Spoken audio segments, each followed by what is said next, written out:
श्री कृष्ण भगवद गीता में कहते हैं कि ये यथामम प्रबंधन तामस्ते में भजाम्यम, जितनी मात्रा में तुम मेरा भजन करते हो उतना ही मैं तुम्हें फल देता हूँ। लेकिन राधा रानी के केस में इसका उल्टा है। राधा रानी जो भरपूर मात्रा में जो तुम पर कृपा बरसाती हैं। जैसे एक नंदगांव में एक बाबा जी रहते थे, उनका नाम था कृष्णदास बाबा जी। उन्होंने एक बार सत्संग में सुना कि भगवान श्री कृष्ण के लिए अगर आप जो है 13 साल तक अगर कोई नियम करो तो जो है तुम्हारी मनोकामना पूरी करते हैं। तो वो जो है डेली नंदगांव जाते थे और भगवान श्री कृष्ण को जो है माला पहनाते थे। और जब 13 साल बीत गए तो अगले दिन जो है उन्होंने जो है भगवान के लिए 56 भोग बनाए और उनकी वेट करते करते रात हो गई, लेकिन भगवान जो उनकी कुटिया में नहीं आए।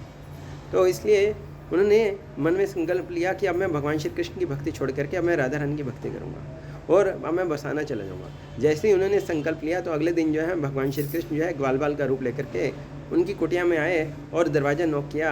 कहा कि बाबा मुझे बहुत भूख लगी है, मुझे खाना खिलाओ। तो बाबा ने कहा कि मैं तो बरसाना जा रहा हूँ, खैर जिसके लिए बनाया था वो तो आया नहीं, खैर तुम ही खा लो। तो बाबा ने जो अपने हाथों से जो बालों को खाना खिलाया और वो जो गाल बाल जो है रोने लगे। कहा कि बाबा 13 साल तक तुमने मेरे लिए संकल्प लिया और अब मैं तुम्हारी कुटिया में आया हूँ, क्या तुम मुझे आज जो है तुम मुझे हार नहीं पहनाओगे? तो बाबा ने कहा कि 13 साल तक मैंने तुम्हारे लिए संकल्प लिया और कल पूरा दिन बीत गया, तुम मेरी कुटिया में नहीं आए और जस्ट मैंने रात को संकल्प लिया कि मैं बरसाना चला जाऊँगा तो तुम जो है झट से मेरी कुटिया में आ गए। तो अब मैं जो तुम्हारी भक्ति छोड़ करके मैं राधा रानी की भक्ति करूँगा। अब मैं अपना नाम चेंज करके कृष्णदास बाबा जी नहीं, अब मैं राधादास बाबा जी बन जाऊँगा। इसलिए सेम बात जो है श्रीमद् भागवत में लिखी है कि तेने ब्रह्म हृदय आदि कवे मोहियंती सूर्या। जिस ब्रह्मा जी को स्वयं भगवान श्री कृष्ण ने ज्ञान दिया वही ब्रह्मा जी जो है स्वयं भगवान श्री कृष्ण को नहीं जानते।